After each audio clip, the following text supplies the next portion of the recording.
अस्सलाम वालेकुम एवरीवन। उम्मीद है आप सब लोग ठीक ठाक होंगे। आज की रेसिपी में मैं आपके साथ पतीले में बेकिंग और टी केक की रेसिपी शेयर करने लगी हूँ। ये पतीला है मेरे पास एक, और आप प्लीज़ इसकी बुरी हालत को नज़रअंदाज़ कीजिएगा क्योंकि ये सिर्फ़ और सिर्फ मैं बेकिंग के लिए ही इस्तेमाल करती हूँ। तो मैं सबसे पहले इसको प्री हीट करती हूँ। जब भी मैंने कुछ चीज़ बेक करनी है तो मैं कम से कम 10 मिनट के पहले इसको प्री हीट करती हूँ। प्री हीटिंग का मतलब ये है कि हमने खाली पतीले को गर्म करना है, लेकिन उसमें एक स्टैंड रख के और ढक्कन बंद करके ढक्कन के समेत हमने इसको हीट अप करना है, सो दैट कि इसमें फिर हम जब बेकिंग के लिए कोई भी चीज़ रखें तो वो अच्छे से बेक हो जाए। तो अभी आप देख रहे हैं चूल्हा मैंने दरमियानी आंच पे जलाया और मैंने उसके ऊपर ये वाला पतीला जो है ये रख दिया। अब इन द मीन टाइम मैं केक का बैटर जो है रेडी करूँगी। अगर आपने केक का बैटर पहले रेडी कर लिया है तब भी आप ये देखें कि आपने घड़ी से टाइम देख कर कम से कम 10 मिनट के लिए इसको प्री हीटिंग लाजमी करनी है, अदरवाइज़ केक जो है वो अच्छे से नहीं फूलता। अच्छा, फिर इसके बाद मैंने एक पैन में 3 अंडे लिए हैं और इसमें मैं थोड़ा सा क्रीम ऑफ टार्टर का पाउडर डालूँगी, तकरीबन 1/8 टीस्पून, और इसमें मैं वनीला एसेंस डालूँगी तकरीबन हाफ़ टी स्पून। अब ये दोनों चीज़ें जो हैं आप इनकी जगह पर चाहें तो नींबू का रस डाल सकते हैं अगर आपके पास वनीला एसेंस नहीं है तो, या आप खुशबू के लिए कोई और एसेंस भी इस्तेमाल कर सकते हैं। यूजुअली जो हमें बेकरी से केक मिलते हैं ना उनमें बड़ी एक अच्छी सी अरोमा होता है, वो बेसिकली इन एसेंस की वजह से ही होता है। आप कोई और एसेंस भी इस्तेमाल कर सकते हैं जो आपको पसंद हो। लाइक लेमन का एसेंस मुझे पर्सनली बहुत पसंद है, मुझे ऑरेंज एसेंस भी बहुत पसंद है, तो अगर मौजूद हो तो मैं उनमें से भी कोई डाल देती हूँ। अच्छा जी, अब हमने ये अंडे हैं, वनीला एसेंस है और साथ में क्रीम ऑफ टार्टर का पाउडर है। क्रीम ऑफ टार्टर का पाउडर नहीं है तो उसकी जगह भी आप 2 कतरे लेमन जूस के डाल सकते हैं। ये सिर्फ इसलिए होता है कि जो एग्स हैं वो अच्छे से फ्लफ़ी हो जाएं। तो अब ये हम इसको अच्छे से पहले बीट कर लेंगे और जितनी देर में ये बीट होगा उसके बाद फिर मैंने इसमें 1 कप के जितनी पिसी हुई चीनी ली थी और उसको मैंने इसमें 3 पोर्शंस में डाला था। अब बेसिकली जो हम एक बात करते हैं ना कि जी हमने इतना फेंटा कि क्रीमी मिक्सचर बन गया, तो वो बेसिकली क्या चीज़ होती है कि आपने चीनी और अंडों को इतना मिक्स करना है कि बीच में चीनी का जो अलग-अलग दाना है ना वो महसूस ना हो। अगर आपके पास इलेक्ट्रिक बीटर नहीं है तो फिर आप ये कर सकते हैं कि आप कांटे से या जो भी बीटर आप हैंड बीटर जो भी कोई इस्तेमाल करें उससे आप इसको पोर्शंस में फेंटें।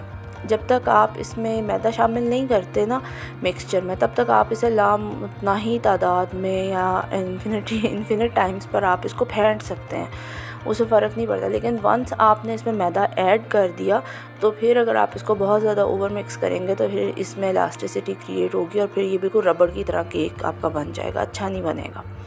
तो इसलिए आप इसको फेंटें, इतना फेंटें कि अंडे और चीनी बहुत अच्छे से इनकॉर्पोरेट हो जाएं, चीनी आपको अलग से फ़ील ना हो। और उसके लिए एक ये स्टेप मैंने अभी तो नहीं किया वीडियो में, लेकिन पहले मैं जब अभी नया शुरू की थी बेकिंग तो मैं एक चीज़ करती थी कि मैं इसमें मिक्सचर को हाथ में पकड़ के दोनों फिंगर्स के दरमियान दबा के देखती थी कि मुझे इसमें चीनी का दाना महसूस तो नहीं हो रहा।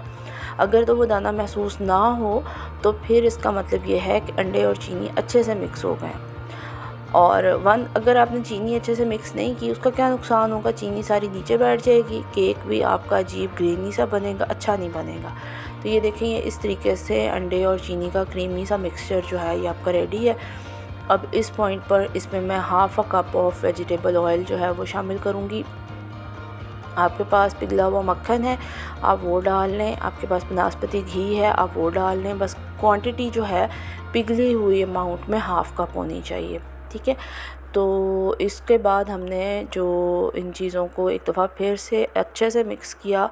आप कम से कम 2 से 3 मिनट ऑयल डाल के फेंटें। आप कम से कम अंडे और चीनी को 7 से 8 मिनट के लिए बीटर की हाई स्पीड पे फेंटें। तो मैं क्योंकि इसको वीडियो को बीच में पॉज भी कर देती हूँ तो इसलिए शायद आपको लगे कि मैंने कम टाइम के लिए फेंटा, लेकिन मैंने इतने टाइम के लिए इसको बीट किया था।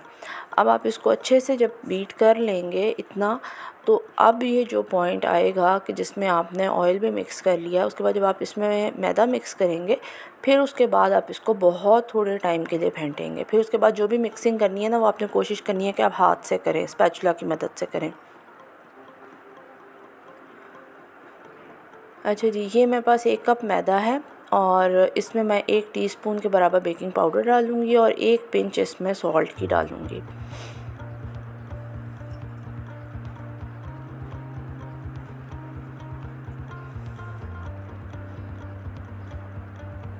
मेरा आपको एक मशवरा है कि अगर आपको बेकिंग का शौक़ है तो आप ये छोटी छोटी चीज़ों पे इन्वेस्ट ज़रूर करें।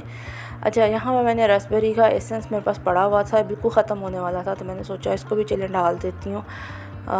तो ये भी मैंने डाल दिया। अच्छा, मैं ये बात कर रही थी कि आप लोग छोटी छोटी चीज़ों पर इन्वेस्ट ज़रूर करें। लाइक मेजरिंग स्पून्स ले लें, उसके बाद आप एक जो मेजरिंग के लिए जो बैलेंस मिलता है जिस पे हम वे कर सकते हैं चीज़ों को, वो ले लें।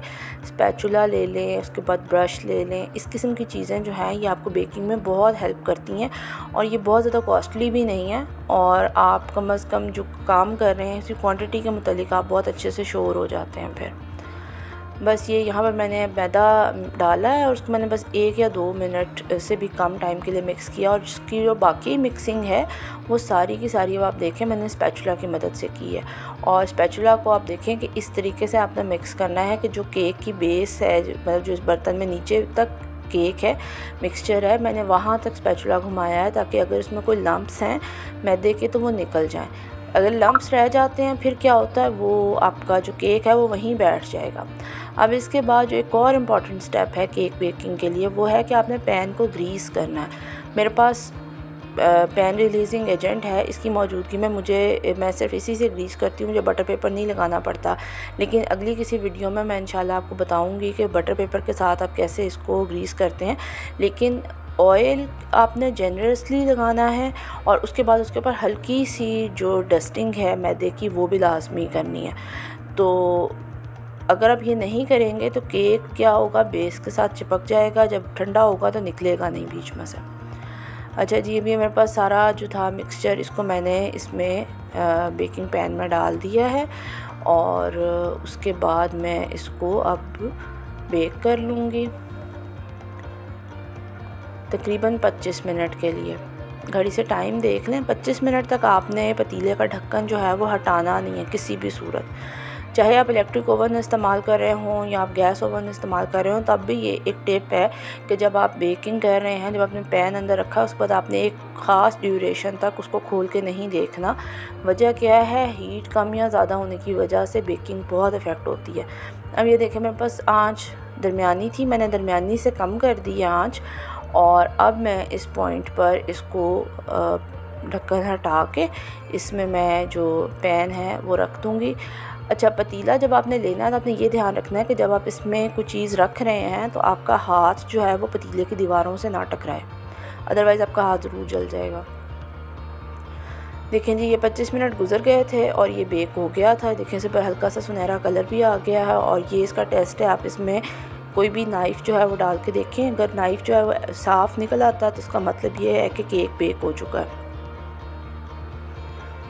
अब ये गर्म ही था और बस मुझे एक्साइटमेंट थी कि मैं आपको दिखाऊं कि इसके बैक साइड से कैसा है, तो मैंने इसको एक जाली के ऊपर निकाल लिया था। लेकिन बहरहाल आप लोग जो हैं जब केक को बेक करें तो उसको निकालने के बाद कम से कम 10 मिनट के लिए उसको पैन में ही ठंडा होने दें और उसके बाद इसको निकालें। गरम गरम निकालने की कोशिश में बाज़ दफ़ा केक जो है वो बीच में से टूट जाता है, लेकिन बहरहाल आई एम सो लकी कि आज ऐसा नहीं हुआ मेरे साथ। तो बहरहाल ये मेरे पास एक रैक है, इसके ऊपर मैं केक को रख के और ठंडा कर सकती हूँ। रैक का फ़ायदा क्या होता है कि केक जो है उसको दोनों तरफ से हवा लगती है और वो जल्दी ठंडा हो जाता है। ये देखें जी, ये बैक साइड से इस तरह से है, मतलब इसकी जो नीचे से भी ये इस तरह से कलर में बेक हुआ है, बिल्कुल हल्का सुनहरा कलर आया है, बिल्कुल परफेक्ट इसकी बेकिंग हुई है और जो है बिल्कुल अच्छे वाला सॉफ्ट स्पॉन्जी केक जो है वो रेडी हो गया। टी टाइम के लिए ये बड़ा बेस्ट है और अगर आप चाहें तो इसके ऊपर किसी किस्म की कोई टॉपिंग कर लें।